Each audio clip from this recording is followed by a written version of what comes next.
What's up, everybody? We are live on Adobe Radio. Thank you so much for tuning in to Wesam's World, another awesome episode up ahead. Real quick, if you're not driving or on the road listening, make sure you follow us on our Instagram for all our latest updates, as well as if you're listening on YouTube or Spotify or Apple Podcasts, just hit the subscribe button to make sure you're up to date with all the wonderful episodes we have coming up. Our guest today, I'm really excited to talk to about. He is a Brazilian Jiu-Jitsu black belt. He is I guess you could say the owner of Jiu-Jitsu Flow. I don't know if that's the right way to say it. I still don't know what Jiu-Jitsu Flow is exactly. So you could say owner, founder, creator. Yeah. Just anything. I don't know. He's extremely skilled and talented at his craft. Ladies and gentlemen, let's welcome Ari Goldman. Thanks for coming in, man. Thanks for having me. Yeah. I've been really excited to talk to you about the technical aspects of jiu-jitsu and how well you're able to communicate those things to people through your social media, but as well as through the class that you came to at Little Tokyo Fight Club. I am a firm believer in technique when you first start off in any kind of craft. Learn the rules and then learn how to break them eventually. Does that make sense? Yeah. Oh, yeah. And because jiu-jitsu has been such a new dimension for me. Like, I'm not familiar with grappling. I have no grappling experience before. I started in the fall. So it's been like baby steps for me all along the way. And sometimes it's been very frustrating because my mind understands what it is, but my body is not there yet, if that makes sense. Yeah. So real quick for our listeners and viewers, where did this jiu-jitsu journey start for you? Because you've been doing it for a while now. I've been training for about 11 years. Mm-hmm. I'm 36. I didn't start till I was 25. So nowadays you have people starting when they're 3, 4, 5, and as jiu-jitsu's grown and just become more not mainstream yet, but getting there, you have gyms all over the place and people training from a young age. But I didn't start till I was 25, and I just I've always been a competitive person. I played sports my whole life. For like the first 12 years, I was super into gymnastics, and that was kind of how I treat jiu-jitsu now. It's just a way to keep myself disciplined, and I just loved it at the time. So after school in elementary school, I was at the gym for 4 hours at night, and then all day on the weekends. So I think that helped kind of structure my discipline, and it's just how I approach jiu-jitsu now. And it's really more of a lifestyle that I seek. I'm not trying to be a world-class athlete or anything. I mean, I'm 36, so it's possible, but I'm realistic about things, and so it's more, that kind of takes away some of the pressure of, well, if you're really into jiu-jitsu, that means you have to be really, really good at it. You know what I mean? Like, people have that mindset. I was talking to my girlfriend about it the other day, and she was kind of struggling with that, and it's like, no, you have a personal relationship to jiu-jitsu, and that's what it is. If you end up getting good enough to submit a blue belt, a purple belt, a brown belt, a black belt, as you grow, beautiful. But really, it's just like that internal battle with yourself to continue showing up and how you view jiu-jitsu. And so that's what I try to do. But yeah, back to from my middle school, high school, college, I was playing basketball and baseball, and just have always been a competitive person. So after college, after college, I found jiu-jitsu, and I didn't graduate till I was about 25 because I just, life takes you in crazy places. Wait, can we ask about that? Yeah. Or no? No, of course. Yeah. What the hell? No, I'm just always curious because, those are the points in life when you're in the shit. Yeah. You're just like, man, this is it. This is forever. But then, as time progresses, as life progresses, you're like, okay. Yeah. All right. Maybe it wasn't as bad, or right. This had to happen. Right. Okay, I'll get in a little more detail. So, through like 7th grade, 6th grade, 7th grade, or whatever, I have my parents, beautiful family. I grew up in Monterey, which is like Central California. Picture perfect life growing up. I have 2 older brothers. They're like my best friends. And come like 6th, 7th grade, my parents get divorced.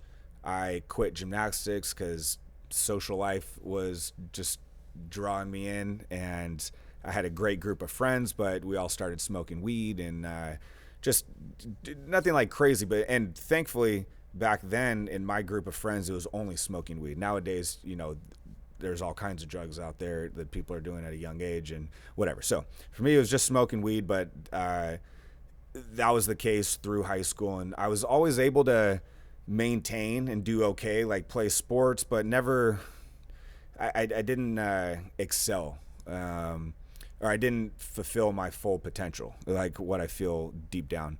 And so I was just always struggling, and but I was able to play basketball in college. But then something would happen, and I would leave one college, go to another, and just like little things happen. And I kind of had that mentality. Well, it's always someone else's fault, right? Never really it's not anything I'm doing. It's some like that coach is an asshole, or what's the language like here? You can say whatever you want. Yeah, cool. yeah. So it was always someone else's fault. But I've gotten kicked off basketball teams before. I've whatever. So just kind of struggling, but still like making my way through life. Not like a total loser, but just kind of faking it a little bit. And then one summer I moved back home, and I was going to like community college in Monterey, and I was playing basketball and just kind of regrouping. And I had some good friends that, like my best friends growing up, they introduced me to Oxycontin. Right. And I knew nothing about addiction or anything like that, because smoking weed, it was like, oh, you smoke weed, but like you're not, it is just a little different. And so the Oxycontin just kind of took over, but I was still able to move forward. I was able to get a scholarship to like a private school in the Bay Area, and kind of keep everything hidden. But deep down inside, there was a lot of darkness, a lot of things that I was struggling and battling, demons battling, whatever. And so that eventually came out. I got kicked off. Not the drug part. Nobody knew why I was acting the way I was, but ended up getting kicked off my basketball team again. And so one night I just drove home in the middle of the night, and I told my parents, I was like, hey, I got a problem. I need some help. And my father was a doctor, so he was like, oh shit, like we got to handle this. And so fortunately he was able to get me into rehab, and that took me on a journey where I was able to get sober, went back to school at San Francisco State. That's where I ended up graduating. But it was at San Francisco State that I found jiu-jitsu, because my eligibility in basketball ran out, and I needed something to fulfill my competitive spirit and have some type of purpose. And school and just doing the right thing just to do it, it's not enough for me. And so that's where I found jiu-jitsu, and I just fell in love with it. I remember I walked into, I don't know if Kurt Osiander and Half Gracie's main gym in San Francisco. Kurt Osiander at the time was the head coach. I walked in the gym. I was like, hey man, I want to fight. And he just kind of looked at me, because I'm sure a lot of people would say that same thing. And he was like, yeah, okay, dude, go over here in the corner. I'm going to show you what a hip escape is. And do that until I say stop. So I literally was hip escaping for like 2 hours. He probably doesn't remember it. Nobody does. It's just something that is ingrained in my mind. And so I did that, and I was like, fuck man, that was just a super humbling experience right there. But it drew me in, like watching the class, seeing what they were doing. And so that I didn't train at Half's because I was at San Francisco State. So it's like on the outskirts of San Francisco. So I ended up training at another gym out there who was a black belt of Half and Kurt. And this guy, his name was Jimmy, and just badass little pit bull guy. And he, for the first 2 years of my jiu-jitsu, like really helped shape my mind and how to look at martial arts and how to use it as a catalyst to for self-improvement. Mm-hmm. And that's how I got into it. And I knew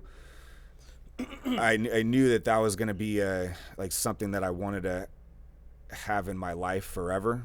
And so when you say like, oh, the jiu-jitsu lifestyle, like it sounds cliche, but I really believe that. And so I'm always trying to live a certain lifestyle through jiu-jitsu. And it's helped me. Like, I'm not where I want to be in life. I don't know if I ever will be, but I know I'm on the right path. And it's 99% due to jiu-jitsu.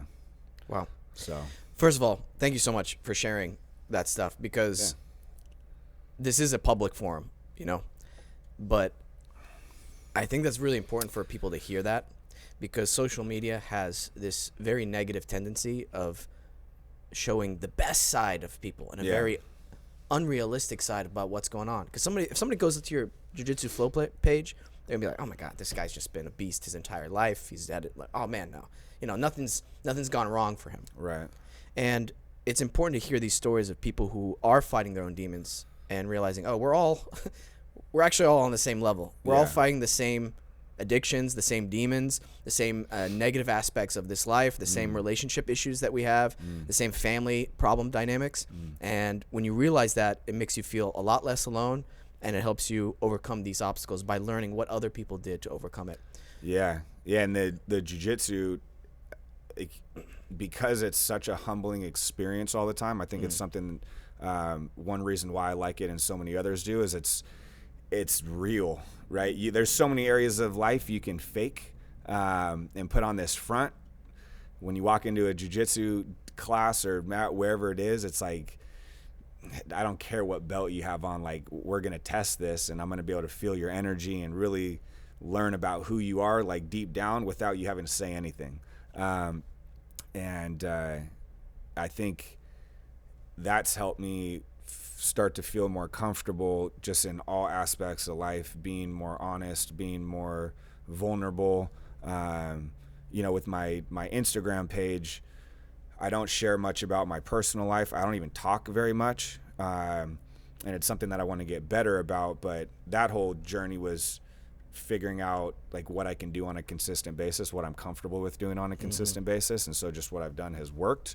But ideally, I want to get to the point where I'm able to share more stories like this, which is one reason I wanted to do this like awesome experience and being able to talk. And yeah, because you see with social media, you just see the highlights of everyone's lives, and it's depressing. It's because you go on there and it's like you're like, fuck, dude, this guy has the best life ever. And even if you're told like, oh, it's just the highlights, like we hear all this and we know like the pros and cons of social media, but it still sticks with you, and you like just naturally compare yourself to others, and it's just interesting.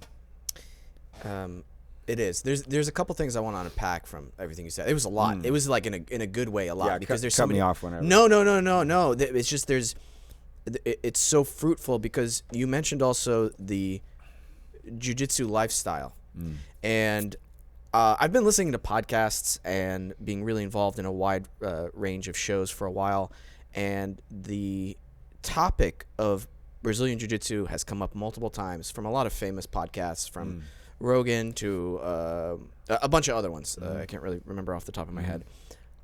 And I would watch YouTube videos of it, and I go, oh, I like this. Like, I want to do this. And I told you before, like, I have a Taekwondo background. I've been doing yoga most of my life, and I also teach. But there's something, like, really interesting about the jiu-jitsu aspect, because I was like, man, I don't know what it is. There was something that was pulling me towards it. I did one, what's it called, introductory class. We won't name the school, but I had a kind of a negative experience there. And I was like, okay, I can't afford to get hurt because I'm a working actor. I don't want to, like, risk my face bashed or something broken just because egos in the room. I just can't. And it got put on the back burner for a while, and then James Choi put this Little Tokyo Fight Club together, and he basically bullied me into coming to a class, and I was like, all right, man, I'm gonna come and I'm gonna check it out. And from day one, I was like, I get it. Found it. I understand this. And the more I went, I was like, this is something very special.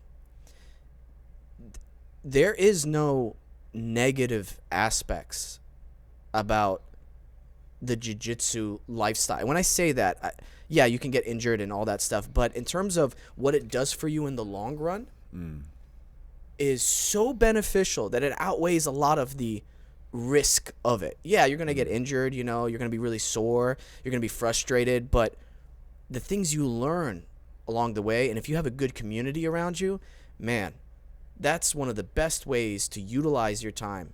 And I don't know about you, I'm 35, and I'm realizing, wow, time is going by quicker and quicker and quicker and quicker. So spending a good portion of that with jiu-jitsu, honestly, it's been coming close to acting for me, because acting's my passion, and it's my craft, and I love it, and it's pretty close. Yeah, it's I want to talk about the yoga too, by the way, the breathing. I was watching your other episode where you're doing some breathing with Edmund. Oh yeah. So I want to come back to that. But the community aspect, and also your craft, right? We'll touch on the craft aspect. It's like I look at jiu-jitsu as a way, and this is nothing new, right? These are all just things, like everything I'm saying is, in my opinion, it's not anything new. It's just something that I've found through my experience and hearing other people talk about it that's resonated well with me. And then I've been lucky enough to be able to feel it for myself and still like on this journey. But like being able to express yourself through jiu-jitsu. And when I hear other people talk about their craft or their passion or whatever, it's like it's a way to express themselves, right? So like through your acting, I don't know if it's a way for you to be able to express who you are. And for me, jiu-jitsu is like, it's the one way to be able to do that. Not the one way, but for me, it's been the best way to be able to do it, because it doesn't have to be verbal. You don't even have to talk to anybody, right? You can go in, because some people might have issues communicating with people, the anxiety or whatever it is. But you can go into a jiu-jitsu class and not even have to worry about talking to anyone, and you can get so much out of it. I see with the community, there's so many different aspects to the community of jiu-jitsu, and it's really cool to see Little Tokyo Fight Club, because one day I'd like to open up my own gym, but I don't want it to be just a gym where people come in and train. I mean, that's amazing. That's obviously the core, but figuring out ways to help people just come together in different aspects of life. Having the mats in the back of the coffee shop, that just provides like a cool atmosphere for people. And so I really love what they're doing, what James is doing over there. And, just finding different ways to bring people together, not just on the mats, but doing, group events or whatever. I don't know. Yeah. It's just, the community aspect is really awesome within jiu-jitsu. It is. There's two things. I just want to, before we continue on, I'm having a blast talking with you, by the way. This is getting, I'm really caffeinated as well. Just took a nap before I got here. Let me just say the power nap. You power nap? I don't. I'm not. I get cranky when I try to power nap. I don't know if there's like a certain time length that you have to do it. I've heard like 20 minutes is good. I don't know what it is, but Ari, just throw all that out the window. Yeah. Feel what you need. If you need an hour and a half, go sleep for an hour and a half. Because I literally just slept for an hour and a half. Yeah. And I feel so good. Feel amazing. Oh, well, I feel I can go a few rounds with you. I can't. You got some mats? I definitely couldn't. But, no. So, sorry, were you gonna say something? No. On the sleep aspect, as I'm learning more, because before it was like, oh, dude, sleep. You could sleep when you're old. Like sleep's overrated. Get up early, get things going. And I've never done jiu-jitsu full time. I've always had a job and been just like a serious hobbyist. But end of last year, I quit my office job and like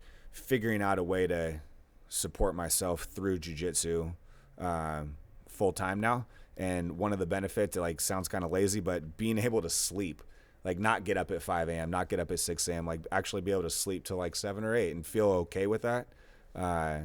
It's pretty awesome. It is awesome. Congrats, by the way. Yeah, That's badass, man. Thank you. Quitting the office job and doing what you love to do. Yeah. There was something you said. You said with jiu-jitsu, you test your skills right there and then. There's no faking it, right?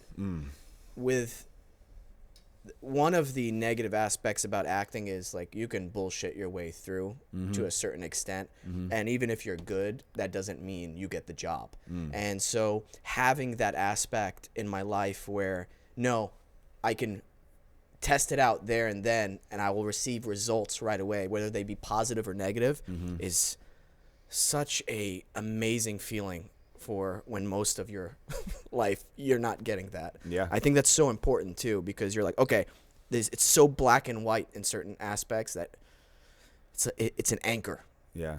And it's primal. It's It's like you do something like you know deep down. Yeah. If somebody beats you that round, right? Like you can make up excuses. Oh, I wasn't going that hard, or I kind of let them do that, or whatever.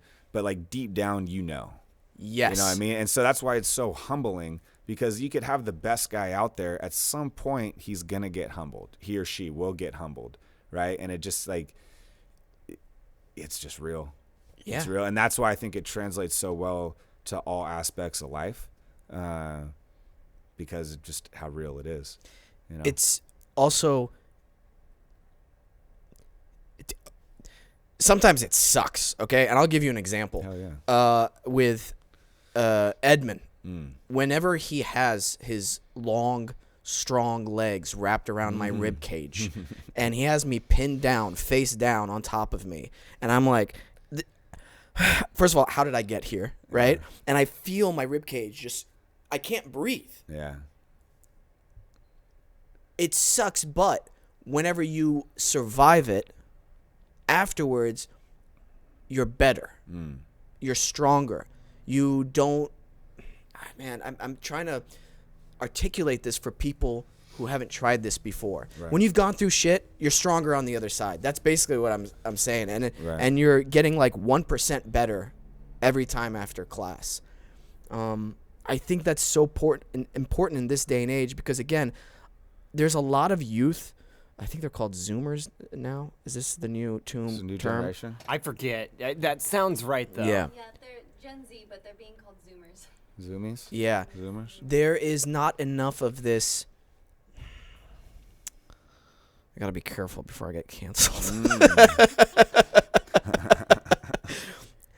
There's something great about doing something physical that's very difficult and that humbles you. And so I just highly encourage people to get out of your comfort zone and see the benefits of that. Yeah, but that's also a testament to how you look at things, because you can go through a bad experience and not take anything positive away from it, right? True. You could just be like, oh, I suck at jiu-jitsu. Like, this isn't for me. Like, I hate this. I get beat up all the time. I'm not improving. And then you're gone, right? And you leave. So it's a good platform, but you still, I think, on the individual to be able to structure their mindset around these obstacles that they're facing on a daily basis, or how often you're training, to be able to use those as learning experiences, right?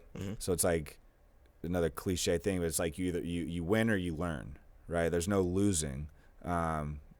Like, it's not like we're going to war. We're not on the battlefield. We're not like, our lives aren't at risk, thankfully, right? But it is kind of the closest thing to going to battle and like combat with somebody, because someone could choke you out, and like, all right, if we were on the streets, like I'm losing. I'm probably gonna die here, right? But we're in the gym. You tap, cool. Let's do it again, right? But not having the mindset of like, all right, that was a bad experience, but it was a learning experience. Right. So it wasn't bad.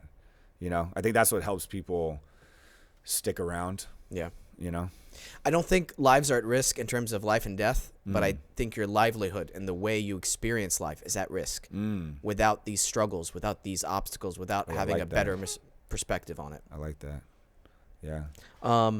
You're welcome, man. I'm a Yeah. philosopher. Dropping knowledge. I know. Because that's what I mean by jiu-jitsu saved my life. There you go. There you go, man. You said something earlier also, how I express myself through acting, like it's a form of expression. That is, yes, that is an aspect of it. Mm-hmm. I don't know if you experience this with jiu-jitsu. I haven't done it long enough to feel like this, Mm-hmm. but there is also a very transcendent state with my craft. And it happens every so often when everything is aligned. There's a flow state. And I'll give you an example. I'll get a script and I read it. The writing's great. And I'm immediately emotionally connected to it. I'm already good at memorization, but I'll read it only once or twice, and I'm like, it's already in my bones. And then I'll get my partner, and I'll be like, hey, just make sure this beat you hit, and let's just roll on the first take because I feel it. And then boom, something happens where I'm aware, but I'm not aware. I'm living so in the moment with each line. And then when it's done, I kind of remember it, but I don't. But I knew there was something, the only way to experience it, it was something divine working through you. And I know that sounds a little crazy. No. However, there is this great perspective on art that, when you get the idea for, let's say, a script or something, and then you're like, oh, that's wonderful. I'll write it down later, and then you never get to it through laziness or whatever, and then months down the line, you'll see somebody else with that script. You're like, oh, no, that was my idea. It wasn't your idea. It was from a divine source that was trying to work through you, but for whatever reasons, you didn't allow that flow to go through.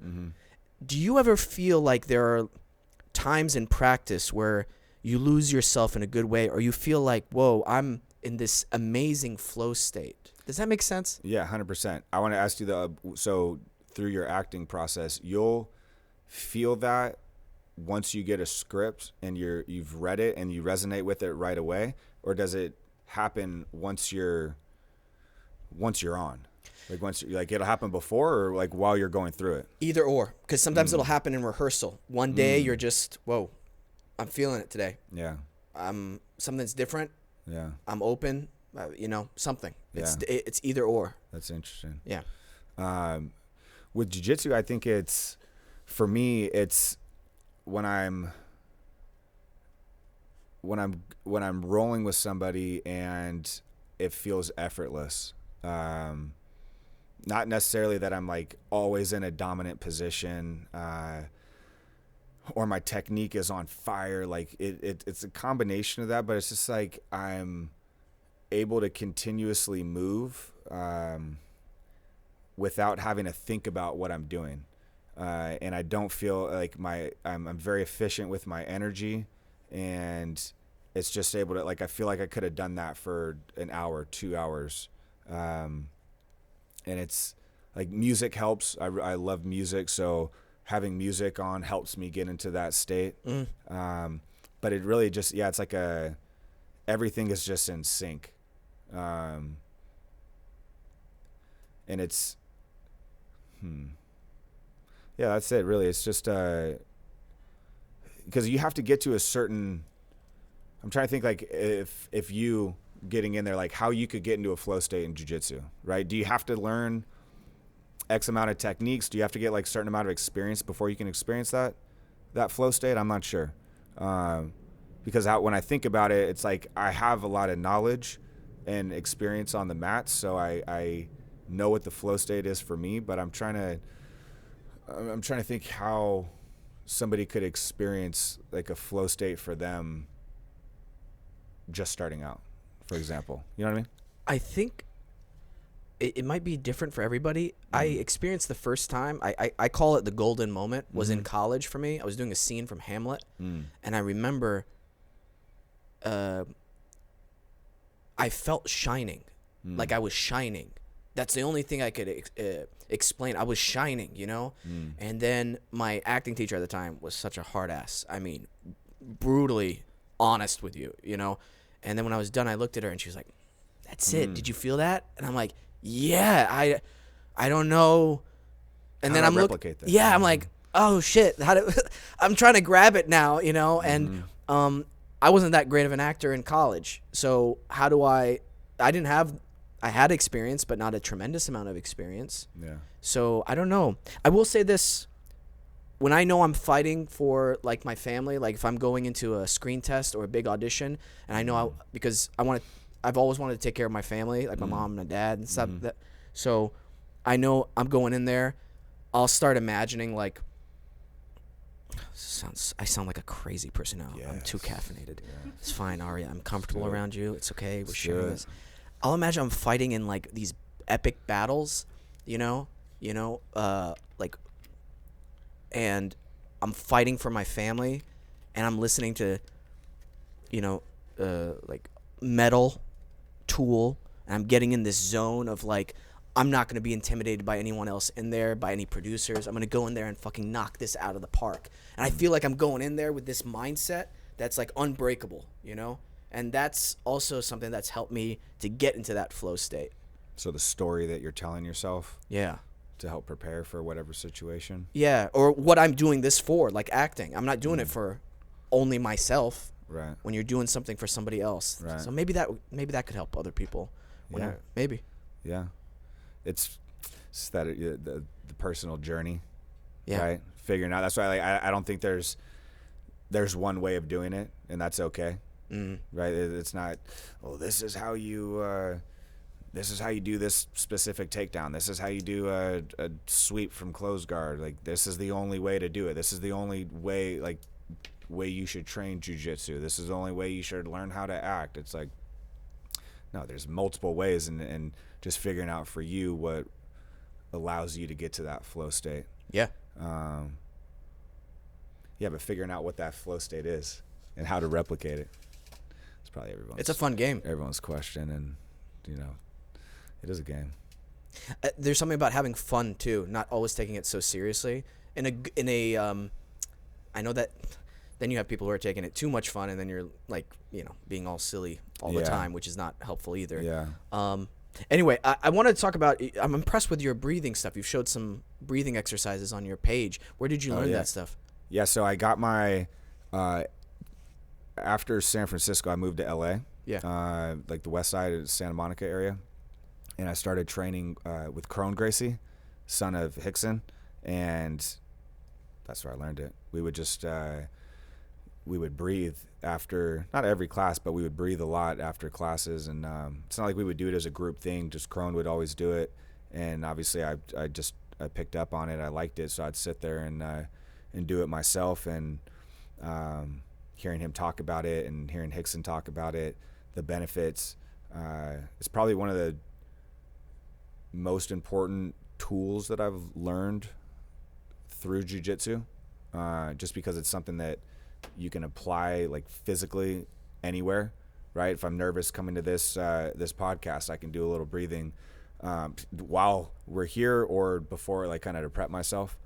And so, yeah, that's where I learned, and I've never taken any classes on it. Like, I've taken yoga classes before and done it, but it's really like my own practice where it's like I'll post a video like doing certain things, and people are like, oh, well, it's like this is what it's what it, like you're doing. What is the fire breath? Fire breath. Yeah. Probably that's what it is. Like, I don't know the technical term for it, but I have like my own methods that I've learned, and then I try to create like my own routine. That's awesome. For it, There's always those people online. That's you gotta love the internet trolls, right? It's like if you're not getting hate, then you're not doing something correct, right? Or you're not doing it big enough. Yeah. So that's all I try to tell myself that when I misspell something or I misname a technique or something, and it's fun to look in the comments. Oh yeah. Does it ever affect you? All the time. No. Oh, okay. No. I was like, okay, no, it's fine if it does. No. It's sometimes like I don't engage with it much anymore, but like at first when I had never experienced that, you're just like it's like driving on the freeway, right? You do so you get emotional for a second. Somebody cuts you off, you like freak out, and then a couple seconds go by, and you're like, all right, that wasn't that big of a deal. Looking at the comments, because I like to look at the comments because most of it's positive, and so I enjoy interacting with people that comment, or if they have questions like, oh, well, like whatever. I like to provide value because my whole social media and everything, it's like I try to provide as much value as possible. Yeah. Right. That's the goal. So, it's fun to engage in it sometimes as entertainment. Yeah. Also in the back of my head, I'm like, well, all right, let's entertain with this guy here and get the engagement up. Right. Yeah. I'm like, yeah, like back at you, buddy. Like this is actually helping me out. So let's go back and forth for a little bit. Yeah. But I like the one of our clips has recently gone. I don't want to say viral, but it's gotten a lot of popularity, and I just love the people who jump in to comment on the way you physically look. That's always one of the most interesting aspects, because I'm always like, why? What would compel you, to write this? There's not a lot of thinking that I've learned. Just being a shitty person. Yeah. Or in a shitty place. Yeah. Right? Like think about anybody that you respect or that you really like. Like, can you imagine that person just sitting at home with their kids or just by themselves, whatever, and just writing negative comments on so some crazy. stranger's page? So right? crazy. Like what? When you think about it like that. What are we doing? Like I just kind of feel bad. Feel bad for that person. Yeah. And not really look into it too much because it's I don't know. But that's like another lesson with life. Like somebody flips you off or does something, it's like instead of taking it all personal, it's like you don't have to take everything personal. It's like, all right, this guy's having a bad day. Hope it gets better for you. Yeah. You ever feel this? I don't know if I should bring this up on the show, but Please I sometimes okay, this is actually a funny story. I'm curious to see how you would react to things, because you seem like a very collected person, and I respect that. And fake it till you make it. I feel like I'm nice to a certain extent, and then I can't. My face can't lie, and I've been told like, hey, you need to, hey, smile, or like you can't say it like that, and I'm like, I don't know how else to say things. So I was at my brother's graduation, and he has a nut and bean allergy, and it has the sign that the caterers put on his plate, and one of the people came by, and they had a vegetarian plate, and they said, vegetarian? I'm like, and he wasn't there. He was in the bathroom. And I'm like, oh, no, nut and bean allergy. And she's like, so no vegetarian? I'm like, well, I don't know. Does it have a nut and bean? She's like, 1 sec. And she left because they were also responsible for putting the food together. Right. She comes back, and she's looking at me. She's like, gluten-free? And I'm like, nut? It's a nut. I'm so sorry. It's a nut and bean allergy. So I don't know. Does that have nut and beans in it? She's like, it's gluten-free. And I'm like, yeah, but I don't know if it has nut. My brother has an allergy. And she's like, okay. She comes back, and then she brings back a plate of chicken, rice, and vegetables. What looks like it, but I don't know what else is in there. Yeah. And then she goes, is this okay? And then I kind of lose it, apparently, and I didn't realize. I go, I don't know, is it? And I said it like that. And mind you, we're at a table with strangers, too, so it gets really quiet. And I'm like, I don't know, like, is it okay? Why are you asking me? Like, you made the food. So I'm curious, do you feel like you're the crazy person sometimes dealing with people? And did I overreact, Ari? I need some. Huge overreaction. I knew it. No, dude. I knew my other brother was there, and he's like, you can't do that. Oh, nice. How many brothers do you have? 2 younger brothers. 2 young. So you're the oldest of 3. Yeah. Nice, yeah. dude. Smartest, best looking. There you go. Yeah. All right. Yeah. Well, You're calm and collected. I get it. No. I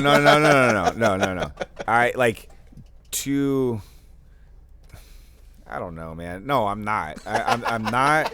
But I try to be. It's I guess I've seen a lot of anger. There's a lot of anger in my family, so like I've felt embarrassed by certain reactions like throughout my life that I've seen throughout my childhood, and so I try to not get to that level. Like I'm way harder on myself, right? Like if I am walking and I like bump my knee on this corner table or something, like I'm gonna flip out on myself or the table, right? Oh, yeah. Much more than people. That's good. That's good quality. That's better quality than me. I don't know. It's also good to have a little craziness, right? Like, I feel like I'm on a hidden camera show sometime. I'll give you another example, okay? Because I got to get this out. I was in an Uber ride, and I don't like to talk in Ubers. they have a new. Don't they have a new like mode where you can just say like no talking? I've never seen this option whenever I've ordered an Uber, so I'm really jealous for the people who have it. What's that? It might be a new thing. It might be okay. I think I heard it on The Fighter and the Kid. You watch Fighter and the Kid? Yeah, I actually had Chin Sui on. Really? Yeah, he was a great guy. He sing for you? No, sadly. Sorry. No, but we had a great episode. Nice. We talked about ghosts and UFO. It was the day that all the UFO stuff was happening. Oh, yeah? And we got really into UFOs and ghost talk for a while. It was awesome. That's beautiful. Oh, yeah. No talking mode. Oh, there we go. You can do quiet mode. Silence. Yeah. So what happened on this Uber ride? First of all, I was literally like right next to her car. She's looking everywhere except where I'm at, and I'm like going like this. I had to like knock on her window before she saw me, which is fine. I get in, and then she asks me, "Oh, you're going to the? Are you going to the airport?" I'm like, "No, it's right there." No, I'm no. She's like, "Oh, okay." I click my seatbelt. She's like, "Do you have your seatbelt on?" And I'm like, yes, I have my... See, now, as I'm saying this story, I realize it's not that big of a thing. But in the moment, I think I was just at a... Oh, you got to breathe. level. You got to breathe. Yeah. You got that fire breath. Man, sometimes it just feels like I'm the crazy... Like, I'm dealing with so much crazy around me that I have to question, wait, am I the crazy one? I don't know. Maybe I have high standards for everybody. I like when things are done correctly. Do you know what I mean, Ari? Yeah, like but we live in Los Angeles. That's something my brother says to me, and it drives me crazy. Are you from here? No, I'm from raised most of my life in Oklahoma. Okay, nice. Yeah. Nice. Yeah, dude. You know, people who care about their jobs. You ever met somebody who like really cares, and you're like, man, I respect that. Yeah, a little bit. Yeah. Yeah. Anyway, Well, it is what it is. yeah. I'm saying, anyways. No. Well, we got some videos we usually watch with our guests. do We'll it. have a good time, comment on them. This is our first day back from our intern Zeke. He hasn't been here in a few episodes. He's got basically the graveyard shift at an editing job. Is this correct? Yeah. How's it been going? 4 p.m. to 2 a.m. Sucks, 4 p.m. man. to 2 p.m. 4 p.m. to 2 a.m. 2 a.m. Yeah. You still got the nice hair and a beautiful shirt on. Oh, thanks, man. Doing your I thing. appreciate that. No, it does Respect. suck. It's like my whole sleep schedule is just ruined. Yeah. Yeah. But I'm acclimating. Yeah. What are you doing? Assistant editor at a post-production company. So, Okay. Yeah. Nice. Well, you know what? I feel actually before we watch the videos, we should play the MP. Okay. We got a voicemail, and I think you should hear it. And I'd love to get your reaction. It's a little voice message from.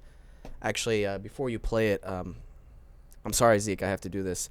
It was from Zeke. Zeke left a voice message to me. Delirious at like 1 a.m. I think so, and he hasn't been himself. So I don't know how you're gonna react to this, and whatever happens, happens. So Zeke, if you don't mind playing the voice message that you left for me. Listen, I looked into this Ari Goldman character, and honestly, I think I can take him. I've seen his matches, and he's just too technical. I know you're probably going to say no, but let me roll with him once. I'll make you proud. I'll show you how my ZMA training can outdo any BJJ out there. By the way, ZMA is my new martial arts I created, called Zeke Martial Arts. Over 3 members worldwide, all in India. Also, I might seem nervous when you play this message on the podcast or say, no, I don't want to fight Ari, but don't be fooled. It's part of the deception I play with my opponents. I catch them off guard by pretending to not want to fight, and then when it comes down to throwing hands, it's too late. I transform into something unstoppable. You won't be disappointed. Sorry, farted. Ari, any Dude, thoughts? I mean, I feel like that was your preparation to get into flow state. You know what I mean? And at that point, ZMA, dude. there's a chance. DMA. There is a chance. ZMA Okay. versus the JJ bullshit. That was fake. I hope you know that, right? He has an AI thing that he can put. He I can don't make it believe it. say anything. I don't believe it. Sounded just like you. It did sound exactly like me. That is crazy. It's like slightly off. Yeah. It's like the little uncanny valley, but it's that real. could fool somebody. Like that's crazy. I've been having a blast with this Is it program. like ChatGPT? It's this Or other one of them. program that basically you upload about maybe 3 to 4 minutes of somebody talking, and then you can basically make them say whatever you'd like and change love that. inflection and everything. Yeah. It's nuts, dude. Yeah. It's kinda Sounds- scary. So, I mean, yeah, I was gonna say it sounds pretty safe for all of us moving forward. See what I'll be saying after this podcast. Uh-oh. Yeah. Random clips. Yeah. Uh-oh. All right. So this What do first we got video is a Wesam pic that he sent me today. By the way, before we start, Oh, yeah. you're not. Do you get squeamish or anything like that, or No. Okay, cool. Let's cool. do it. This is a. Well, blood. I don't like blood. Oh, there's no. Is there blood? No, No, there's no it's- blood. no, There's no no. blood. Yeah, we're good. We're good. This is a. When I was thinking of blood, I meant like births and. Oh no, that we don't type show. of blood. Yeah, Okay, we're no all right. birth Birth podcast. blood. All right, Birth good. that crosses the Yeah, line. we're not thinking. That is yeah, no worries. Yeah. Beautiful. This right. is a barbed wire trampoline. Wait, Yeah, what? Yeah, that's barbed wire strung across the spring. What the? And there's no blood? No blood. Well, Not yet. I mean, It's not you like. can't really Oh. see the blood. Say but there's bullshit. definitely blood. That's crazy. Hold on, he said the higher you jump, the less it hurts. Oh my God! Wait a minute. No, Wait a it's minute. the exact opposite. Oh God! Oh God! Zeke, is that you? You shaved? Oh, wait, we gotta go back. Oh. Wait, I gotta go back one. Yeah, you want to see the jump? Yep. I need the impact. Can you move the? Oh shit! Oh shit! Yeah, his hair. Is that real barbed wire? Yeah. What an idiot. It's nuts, man. Your hair. Shocker. I'm good. That hair. We gotta get you out carefully. You know that wanna was keep in watching. Oklahoma, man. I know. That really did feel like in like Oklahoma. Bixby or Broken Yeah, Arrow. yeah. Oh my God! That was Beverly Hills. Okay, so the rest of them, I tried to curate fight videos Okay. because you know BJJ. So I just found like some of the funniest fight videos I could on Reddit. Great. Let's see. I hope it's like the McDojo ones where it's like fake one. Oh, I yeah, love see, this I see one. it go. These are some dads. Okay. Oh shit! Oh, get that slap. Oop. The suburban dads. What? Oh. Yeah. Spank. Spank. That's it, dude. Wait, let's go back one more time. So we had some. I like. Right. Yeah. Yeah. How'd he fall over? I thought I the guy in the don't pink was know. doing pretty good at It first. was. Let's. I think he trips. Did he just trip on himself? You know what? Yeah. Bad They both. balance. Oh, they both face plant. fall. Face plant. The balance, man. See, that's why people need to start doing a little jiu-jitsu flow. Yeah. You know, I the feel- balance. I feel like that guy's never done anything physical in his life. You know, the way he fell down and everything, like the way he didn't even like move quickly. He wasn't that old either. What, like Yeah. 40s, 50s? The pavement was a little uneven though. Oh, gotta get okay. it. All right. I did not see that. Yeah. I did not see that. All right. It's This one. Okay. is that the guy who attacked 6'9"? He's holding a 45-pound.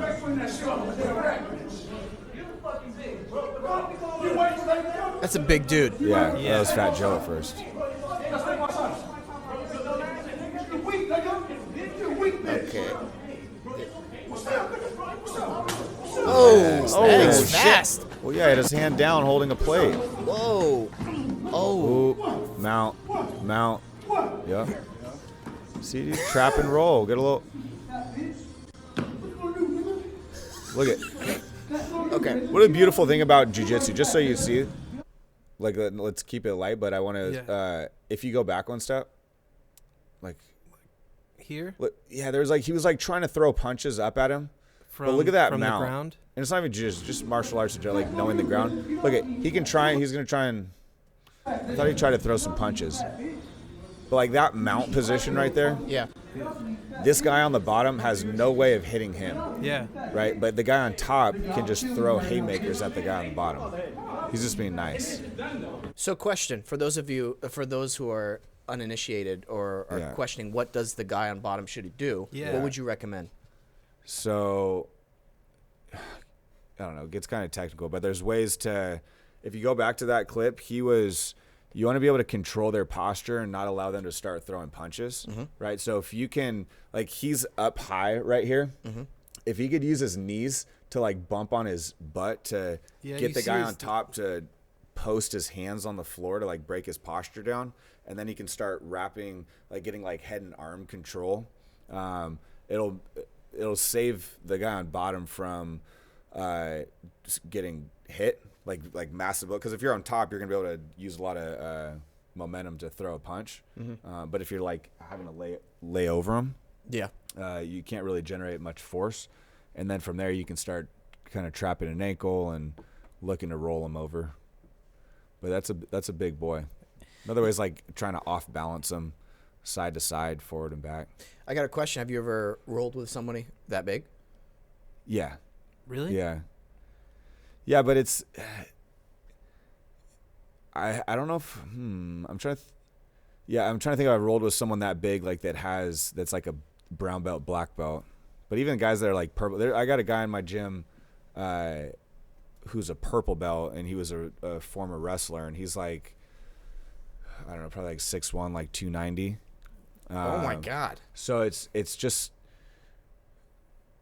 it's just figuring out like weight distribution and if number one, not getting to a bad position like that. But if you do, just knowing ways to manage movement. Absolutely. Yeah. Our time on Adobe Radio has come to an end. However, the show continues on. Make sure you download the full episode on Apple Podcasts, Spotify, or watch it tomorrow morning on YouTube. Thank you for tuning in live. Make sure you follow Ari Goldman at Jiu-Jitsu Flow on Instagram. Flow without a W. Okay. FLO. FLO. All right. The show There you continues go. on. Yeah, that's really one of the things I've been trying to get comfortable in the uncomfortable positions. And I feel going back to the breathing, that's helped tremendously. Yeah. Especially when their chest is on your face, knowing that I can still get enough oxygen into myself without panicking, you know what I mean? With the deep breaths. Yeah. And what's it called? Framing. Yep. Right? Yep. Yeah, framing. Yep. Yeah, it's it being like, I'd say for beginners, a lot of different methodologies on like how to progress quickly in jiu-jitsu and like what should beginners focus on and whatever. It's good to get comfortable, like exactly what you said or what you're doing, being in uncomfortable positions, right? It's something Crone harped on a lot. It's like fear the guy in the gym that never gets submitted versus the one that submits everyone all the time, right? Sounds kind of backwards, but if you can never submit this person, like you're not presenting any type of threat to them. So once they do decide to get into an offensive position, it makes it really difficult. And it also allows a jiu-jitsu practitioner to open up their game more when they know that they can't be submitted, right? Versus someone who is just smashing guys all the time and getting submissions. They're probably not in bad situations very often. So when they do come across that person who is going to put them into a bad situation, it makes it difficult for them because they don't experience those uncomfortable positions very often. You know what I mean? Absolutely. So I think that like for beginners, exactly what you're doing, like getting comfortable being in bad positions will help you progress a lot. And I'll be honest with you, Ari, that's so easy for me to get in bad positions. You're pretty good at it, huh? Oh, dude. You'd be boy. impressed. You'd be Nice. like, whoa, Wesam, another bad position? Whoa, man. Slow down. Yeah, but in all seriousness, like they start Yeah. to become less bad. I've Right. felt that, to be honest with you. Yeah. I felt that. It's and like as your technique increases and you start finding little escape routes and like unlocking new doors and finding new paths. But it's never ending. It's one of the cool things about jiu-jitsu. It's like, yeah, I'm a black belt, but I feel like a beginner. I could line up 100 black belts that make me feel like I've never trained jiu-jitsu before in my life. Isn't that awesome? Right? And it's fucking amazing. Yeah. It's amazing. You know? It's cool. Human chess, people say. You know, the first time I experienced something like that was when I got to study abroad in London during college, and I thought, oh, I know what good acting is. I'm a good actor. And then I would go see theater in London, and I'm like, oh, I'm not a good actor at all. Yeah. Whoa. And then the inspiration I got from it could have gone two ways. I could have taken it so negatively, Right. or how I did take it so positively, like that inspires me to be at that level someday. Yeah. And I get excited. That's why I actually enjoy rolling with somebody like Edmund, because he's so good. I'm just like, you can get there. This is the capability of a human, and to experience it firsthand, not just watching it on a YouTube video. That's Right. pretty incredible. Plus, Right. there's a bunch of other people there who are just absolute killers in the best sense of the term. Yeah. And it's like what separates people, like you had that experience in London and you decided to use that as inspiration, right? But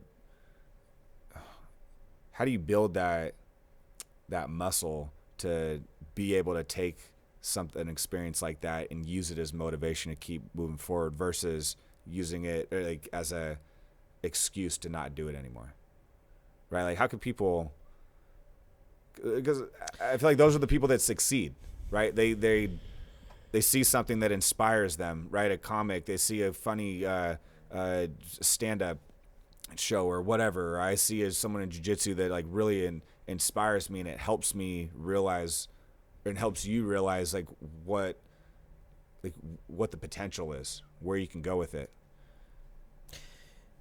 I can't. That's a good question, and I don't know if you've experienced this. Have you seen what the adverse effects of thinking very negatively all the time happens to someone? Yeah, negative things happen. That's what I saw from other people who would be in that mindset all the time, and I'm like, I don't want to be like that. And because then I would hear stories or see stories of people who are positive but realistic at the same time. And I'd be like, oh, that guy's taking a really crappy situation and making it into something better. And, oh, there's, like, better things happening. It just, like, I don't know. It's clearer that way. But there's an awareness that you have to have. Right. So it's like, how do you develop that awareness without it? Exactly. That's what I'd love to be able to help people do, right? Yoga. There's something about, and Jiu-Jitsu has this too, but with yoga, it develops with, okay, I have to breathe in and out. I'll just focus in on that for a little bit. And then I'll develop some body awareness. And then, okay, I know my right arm is here. Okay, my left leg. Okay, I'm a person. Okay, I'm present. Okay, I feel better when I'm in this present mindset. And then maybe something even more so something more existential happens on the next level of it. Can I ask you this, maybe a weird question? When was the first time you became, and I don't know if you remember, aware that you were like a person or a human being? I don't know if it was like becoming aware like as a human being, whatever, but like just like feeling emotions and just being aware of like my potential as a human being, while like not being overly like egotistical or confident or anything, but like having like a healthy awareness of like, yeah, I'm a person and I can have an impact on this world and I deserve to be able to do that, was after I got sober. I'm not sober. I like it was, I remember I was in rehab and I had gotten through like whatever the like detox process that you have to go through when you're dealing with opiates. And, I'm Jewish, and they took me to it was like some high holiday, maybe it was like the Jewish New Year or something. And so they allowed us to go, to a service. They just took us there, and there was like some songs or whatever happened that like reminded me of my family, like my grandparents, whatever. But there was like this awakening in me that forced me to like bawl my eyes out. And I don't know if it's what you're talking about, but it's the experience that comes to mind, like when I think of like a important moment in my life of awareness. Yeah. Okay. So yeah, I'd say that's what it was. That's substantial. Yeah. Yeah. Mine's not as impactful as that. It was it was a very weird experience. It was in second grade. I was supposed to be racing someone, and then he cheated, Oh, yeah. and then everybody thought he won, and I started crying, and I walked away, and I was crying. I was wearing this jacket, very specific memory. I was wearing this puffy jacket. I'm crying, and then all of a sudden, I don't know what happened. It's like the Matrix unplug kind of thing. I just go, oh, whoa, I exist. You know what I mean? Like that kind of, I exist in this. I'm crying right now, almost like a third person kind of thing. Yeah, dude. Moral of the story: men have to cry more. Right? That's true. Crying equals awareness. Yeah. I don't know. I have a tough time crying. My girlfriend's like, I've never seen you cry. Yeah. I'm like, trying to get some tears going. I save it for acting. I need a paycheck to cry. Yeah, there you go. I need American Idol. That does it for me. I think we got a couple more. There's only 2 more. Great. Wait, I want to know about your breathing. Real fast. Let me talk about this breathing. Yeah. What about it? So how you do? I saw you with Edmund doing the fire breath where you're like, shh, shh, shh, shh. Do you have your own practice that you use? Do you? I know you're talking about like the diaphragm breathing. Mm-hmm.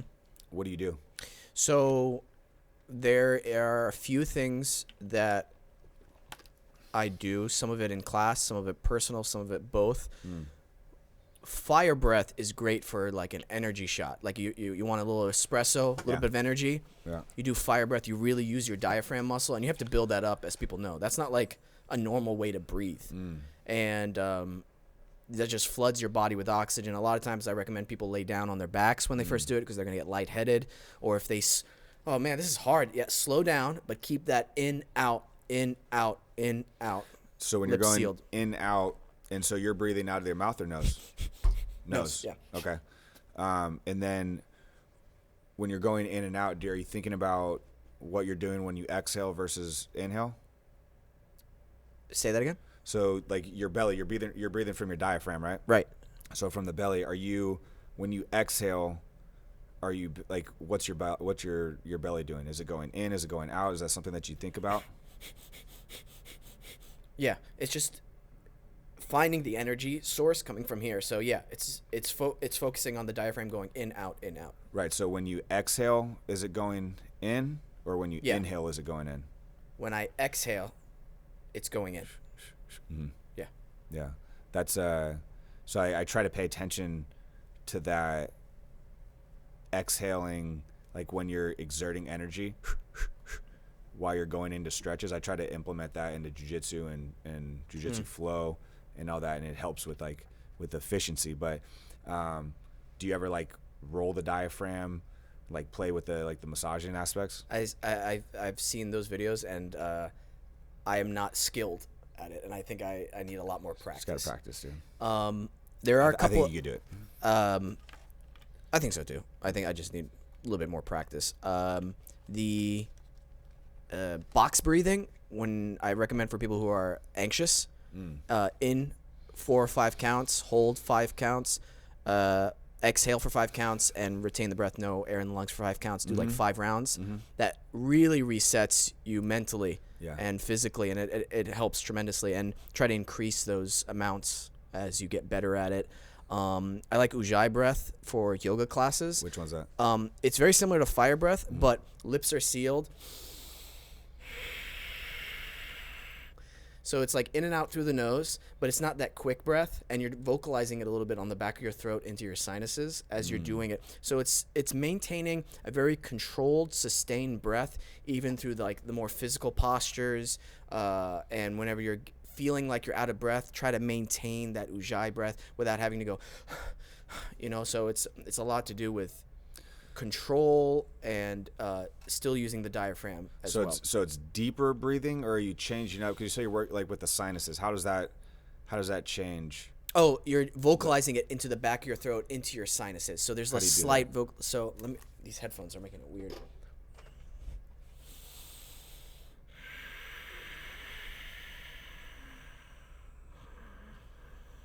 So on the exhale?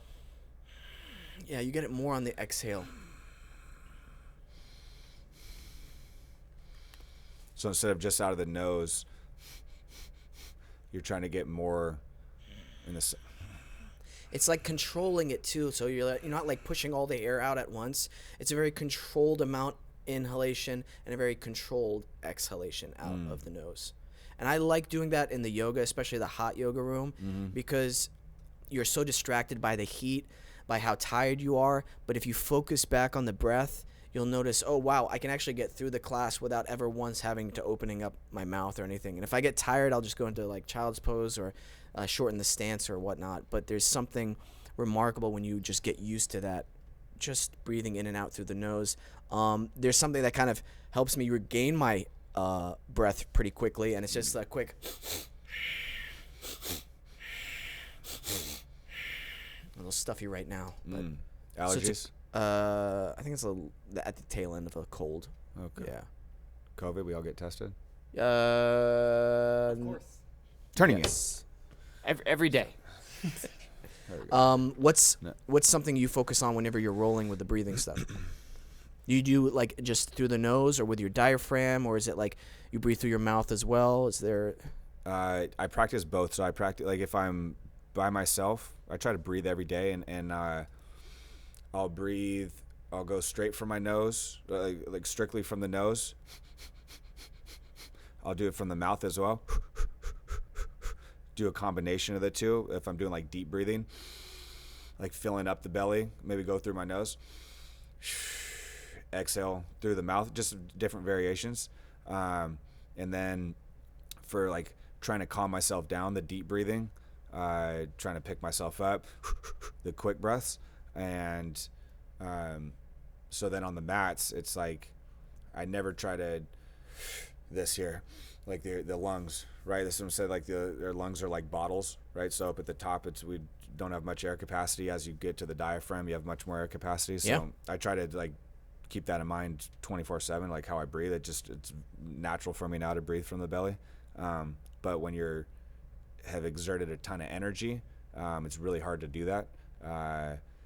Jiu-Jitsu is interesting because as you increase in technique, you can, like, you don't have to use so much energy, like, and there's places to rest to be able to recover. So even if I'm going against somebody that's much better than me, if I get into a bad position, like I can stay calm and I can rest and I can start to recover. And like those scenarios, I'll work on my deep breathing to try to calm myself down, to regain energy and kind of refuel. Yeah. Where it becomes really tough and it's hard to recover right away is like my girlfriend, she's my personal trainer, and she has me doing interval trainings now, like once a week, where we'll run at a certain pace for 4 minutes and then run at a much higher pace, like a RPE of like 8 to 10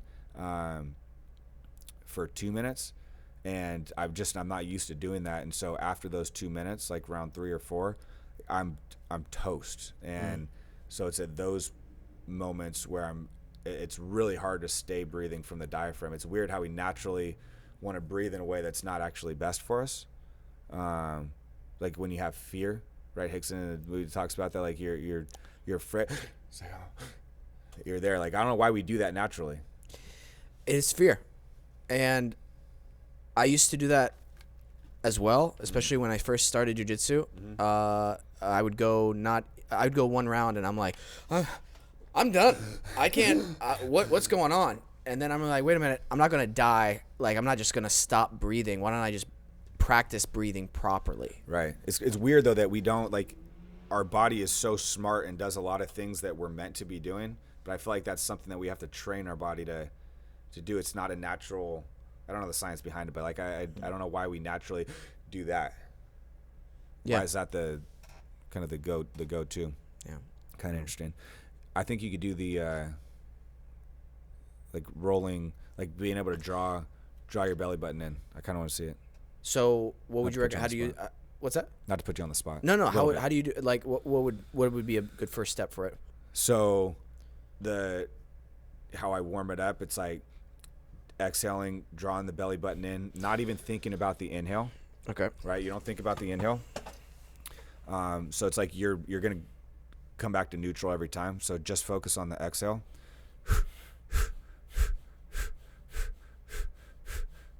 And once you're comfortable doing that, think of like exhaling 1 time per second, right? And then you can try to speed it up to 2 exhales per second.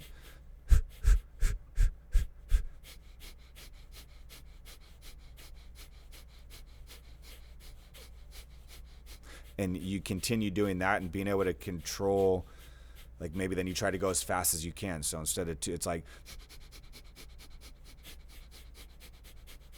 and you're not up here, like you're really controlling the exhale. And then eventually, I just did that a lot. And then eventually I was able to like just control the belly where just like, I don't know if you see my shirt, but then you do like a deep exhale, draw the belly button into like your, whatever the lower back is. And then you're able to like, it looks weird, but you can like suck it in all the way. And then at that point, once you can start doing that, this would be weird. Can I show? Yeah. This is weird. So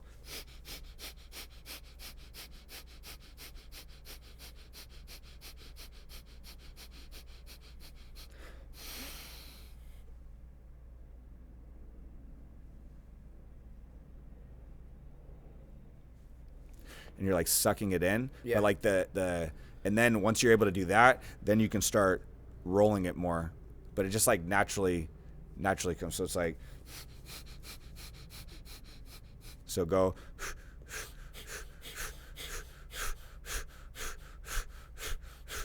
Yep. And start going a little deeper.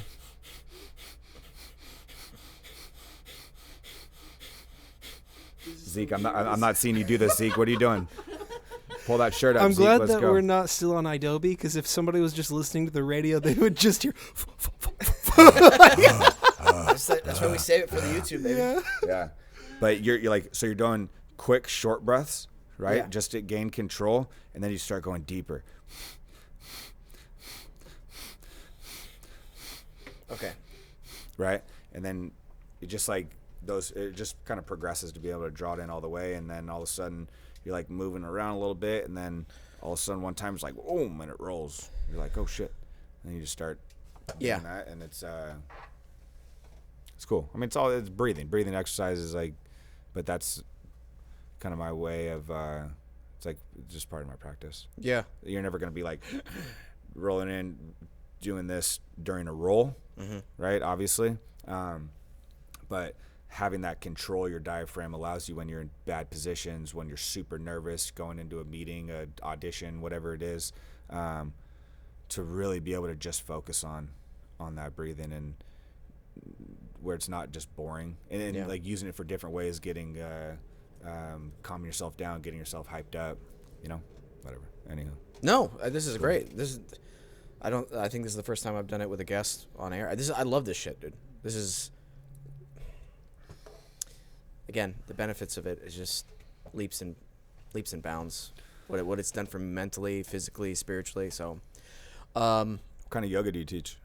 it's a hot vinyasa flow, Like that. but I incorporate some of the wonderful warm-ups that you've posted. Oh, yeah. The kick-ups to the sky, Yep. and then rolling into onto your knees, hips forward, and then back up. I found that to be such a great way to warm up and get the blood flowing, keeping the chin tucked, and massaging that lower stomach. Because I used to do just roll into a seated position without the kick up, and I'm like, oh no, the kick up is great. It allows you an engagement in your core, gets you doing something with balance, engages the core, warms you up very quickly, Yeah. and obviously the spine is something in my teaching practice that I I want my students to always take care of their spine. Yeah. You know, and anything to do with like properly warming it up, I'm all for, because people don't warm up their spines enough, and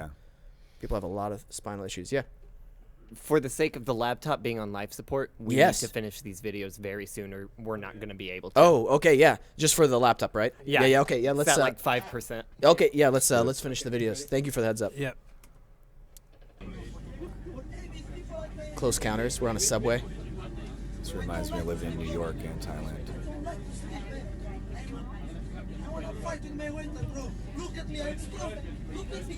He's, oh, shit. Headbutt to the face. See ya. Kicked him off the train. What I don't understand is how badass. that doesn't knock out the person hitting them, well, like the person headbutting. You know, how does that work? Dome, dude, the forehead. I mean, It's like a battering ram. could you knock yourself out doing that though? Probably. Yeah.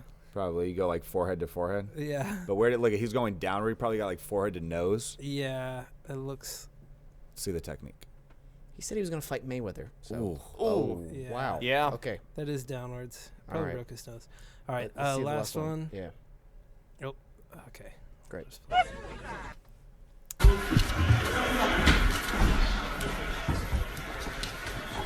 Oh, I've seen this one. Yeah. I haven't seen. Whoa. Dude takes a shit while fighting. What? Somebody fought it. Uh, Somebody doo-doo. oh man. Don't let that guy mount you. Oh no! He really crapped his pants. Ooh, somebody doo-doo. Oh, that doo-doo.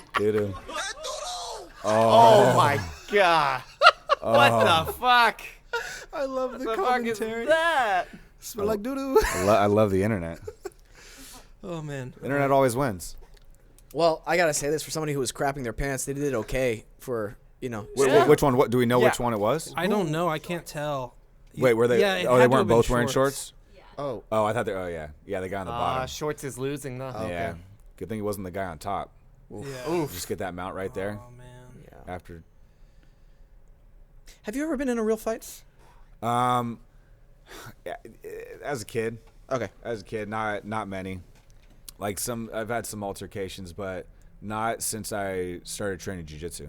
Yeah. Yeah, it's one of the things that I'm not a fighter. I would never go out and seek a fight. The only time I'd really fight is if somebody I cared about was being attacked. Like even myself being attacked, like I'll try to de-escalate as much as possible. But if like you're going after my girlfriend, my brothers, or someone that I actually care about, I'm way more likely to step in there. But no, I think jiu-jitsu helps you, and probably just martial arts in general, but I'll speak on jiu-jitsu.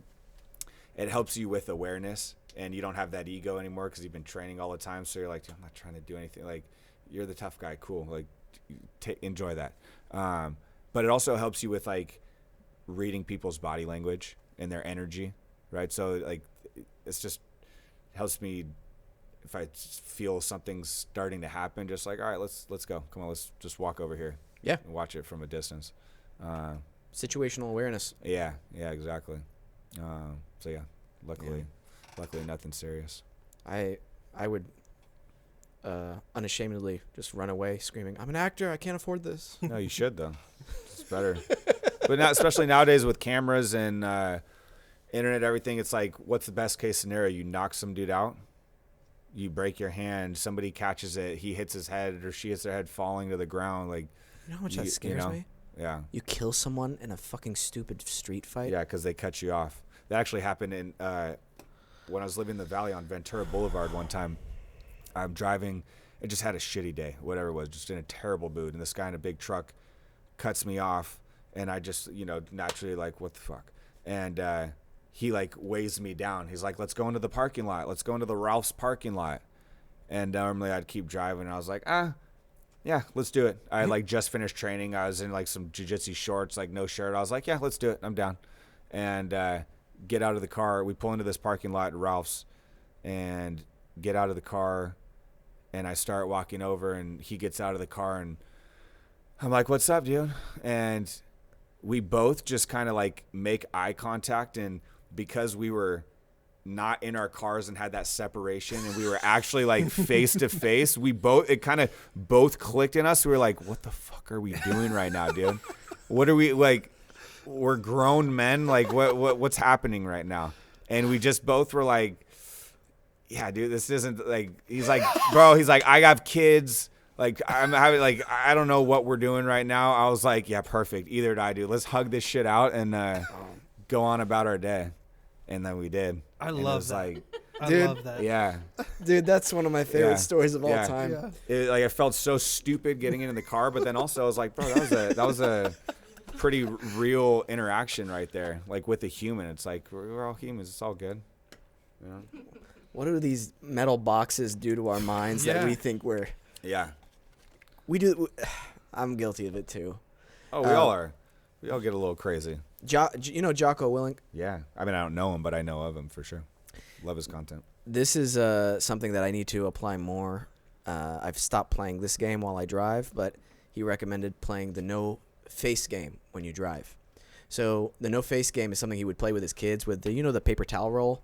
When it's all done, it's got that cardboard at the end. Yeah. So he'd have his kids there, and then if he'd try to make them flinch, Yeah. and if they flinch, he'd like tap them on the head with it, Yeah. And the whole purpose of it is like don't be so reactionary to things. And so when you drive, somebody cuts you off or gives you the finger or whatever, just no face, just no reaction to it. I'm like, oh. So I was doing that for a while, and I was like, oh wow, this is Yeah. beneficial. But then of course, You live in Los Angeles. Yeah. Wait a few days. oh dude. Anyway, That's awesome. I like that. I'm going to yeah. try that on the drive home. Yeah. I was in bumper to bumper traffic the whole time up here, and it was just like every 2 seconds somebody gets in front of me to go nowhere. Yeah. I'm just like, dude, I can't even imagine. I can't even imagine once I have kids and there's people cutting you off with kids in the car. I don't see how there's more road rage fights every day, especially here. Good thing there's not. No. There was that guy for a while who had a Tesla. He was going out and He had a pipe. and he was attacking women, specifically women. And they finally caught him. A few men. Okay. There was a valet he attacked and stuff. So he would drive around in his Tesla? Yeah. He pissed him off. Yeah.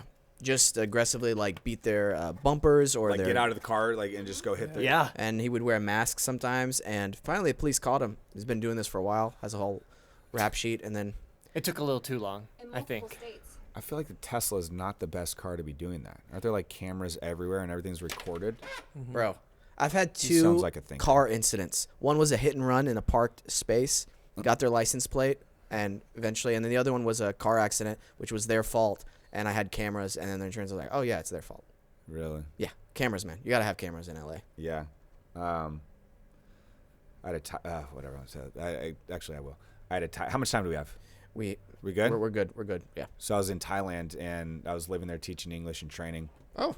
And my first day in Bangkok, I was going to rent a scooter, but it ended up being on the other side of town. And so I got this scooter and I'm heading back and I'm trying to merge onto this freeway. And I merged, but another motorcycle, like a real motorcycle, came up from behind and hit me. And so we fall off, and this is like in the middle of their freeways. Whoa. So it was pretty wild. He ended up having like a GoPro on, which then ended up figuring out that it was my fault. So, because I merged a little too early, I guess. It's like solid lines and then dotted. I never saw the footage, but I don't like cameras. Oh. Because of that. Okay. Yeah. All right. So, Well, and my neighbor in my apartment complex has a Tesla, and every time I get within like 2 feet of his car, all these lights go off and everything and cameras, and they just reminds me that I'm on camera. yeah. So, fuck You don't cameras. like, whoa. I'm just Whoa. joking. Whoa. That was harsh. Wow. That was harsh. Intense. just The joking. real Ari Yeah. there we go. Goldman has just come out at the end of this. We're all a little crazy. I have a cousin. He got his Muay Thai certification for teaching in Thailand as well. Oh, nice. And he was telling me about the experiences, and I saw pictures. It was just absolutely incredible. His whole experience down there, getting certified, and their training is insane, dude. Have you been to Asia? I know you said you went to London. Have you been to Asia? Japan? Oh, yeah. Is that where you got that? Yeah. Nice. Yeah. How'd you like Japan? I love Japan. I would live there in a heartbeat. I'd work there. Where'd you go? Tokyo, been to Nara, Kyoto, some other nature places, but I want to go to more of it. Yeah, I'm looking to travel in September. Looking to go over to Tokyo, Japan. it's on the. I have a buddy there right now in Osaka. And he's loving it. When are you going? Well, we were gonna in September. Okay. I don't know what the weather's like because I was looking to go back to Thailand, but I think it's a rainy season, so I don't know if it's the same in Japan. Go to Tokyo. Tokyo. It's so good. So good. It's so good. Yeah, You like coffee? I do. Oh. Good coffee. Oh. My man, the best coffee I've had was there, and also the best coffee shop I've ever been to, Cafe Mamea. Yeah. And totally amazing experience. Do they give you like a full cup of coffee, or is it like a couple sips? It's not an American. Oh, well, no, it's like a cup of coffee. Yeah, you're getting a cup. You're not going to be like walking around with just 2 sips, but It was incredible. I paid for their rarest kind. I think it was like $20 for the cup. It was some kind of rare bean, which was incredible. It tasted like licorice or like a cough drop. It was nuts, but the beans smelled like chocolate raspberries. Bonkers. Chocolate raspberries. Speaking of which, I could change topics here, but have you been to Humphreys? Frozen yogurt spot? No. Put you guys on game right now. So, it's in the Gelson's. It's inside of Gelson's. It's like 15 minutes from here. We're going right after this, but Okay. you get like ice. It's like Cold Stone's. You know Cold Stone's ice cream? Yeah. Where they get it and they like mesh it up or whatever. Yeah. But it's 100 times better. You get the strawberry Oreo sweet cream frozen yogurt. Game changer. Let's throw it out there. You do what you want with it. That sounds good. That sounds good. Before we end, this was absolutely spectacular. Yeah, man, we hit thank so many points, a wide spectrum as always on these episodes that I do. Before we end, is there anything you'd like to say to people who've never tried jiu-jitsu and how you would entice them to better their lives through jiu-jitsu?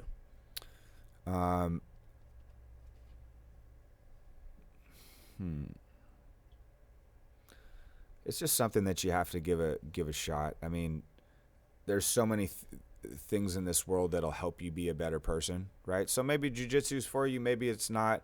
But I would look at what's preventing you from at least trying it. And there's legitimate reasons, right? For a female, maybe it's super intimidating. For a male, it's super intimidating. So I would look at what's preventing you from giving it a shot and try to address those things. And whether you end up doing it through jiu-jitsu or it at least helps you you can overcome those obstacles in a different part of your life, happy with that. But jiu-jitsu is just it really has a lot of parallels to life and what you go through. Just it's unique compared to other sports. But maybe sports isn't how you want to improve yourself, and that's okay. But I would highly recommend trying it. And, one of the things I'm looking to do with Jiu-Jitsu Flow is 2 markets. The jiu-jitsu community, people that are already training. I'm looking to create classes and workouts and drills to help people stay on the mats, to help increase their mobility, injury prevention, technique. But I also really want to eventually be able to start working with people outside of jiu-jitsu, the general population that are looking for new movements, similar to a yoga, right? Where you're having this experience and ideally it'll help you see the benefits of jiu-jitsu movements. Because, it's a self-defense, it's a martial arts, but there's a lot of techniques within jiu-jitsu that can be applied just learning how to stand up efficiently, learning how to sit down efficiently, learning how, if you fall, how do you fall properly? As a 70-year-old, they fall over. If they know how to actually tuck and roll, and that's natural to them, that might help, save them from breaking a collarbone or an elbow or whatever. So I think there's a lot of the movements within jiu-jitsu that will apply to the general population. And so that's what I'm looking to do with Jiu-Jitsu Flow. And I'm biased to jiu-jitsu just because it's helped change my life so much. So I'd recommend people just at least give it a shot and understand that the beginning part of your journey within jiu-jitsu is the hardest. Like a lot of new things you try in life. So that's not really anything new, but it becomes more fun. You start to get more out of it the longer you're doing it. So I would just recommend give it a shot. If you do, give yourself a time limit, not one class, but give yourself 6 months. Be like, hey, this is just a new goal. Let me see if I can do this. And then reevaluate after those 6 months. Right? Cool. Ari, thank you so much for coming on the show, man. Thank you, brother. Yeah, absolute pleasure. Appreciate it. Likewise. People want to follow you. It's Jiu-Jitsu Flow.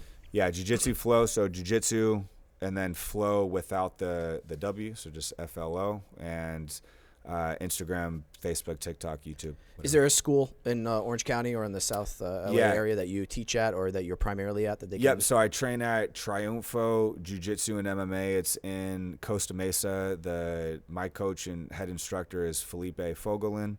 And then, so that's where I train on a regular basis. And then I'm starting to teach different seminars and classes, Jiu-Jitsu Flow-wise, at different gyms, whether it's jiu-jitsu gyms or regular fitness gyms or yoga studios. I'll be doing some seminars there, so if interested in that, you can reach out. Awesome. Great. Peyton, play us out. Thanks, everybody, for tuning into the show. If you are on YouTube right now, just make sure you hit the subscribe button, like button, and leave a comment below.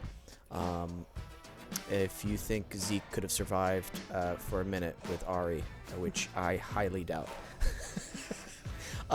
Thanks, everyone. Really appreciate you. I know he took the barbed wire jump pretty well. He did. His pain tolerance is high. I would. You know what? well. That's actually pretty accurate observation there. And that's ZMA for you, Zeke Martial Arts. I'll look it up. Yeah. Always remember to listen, think, and then talk. Bye.